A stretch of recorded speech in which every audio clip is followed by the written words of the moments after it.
Hmm. Ito yung nakuha ko. Nabili ko sa Goodwill. Dumaan ako kagapon bago ako namalengke sa Smart and Final. So nakita ko to bagong bago. So nagkakahalaga lang siya ng $7.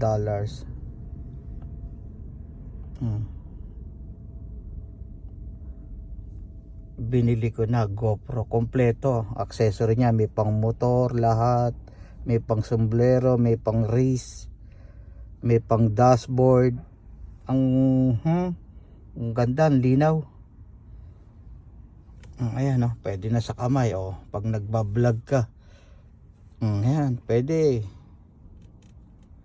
'Di ba? Ang lupit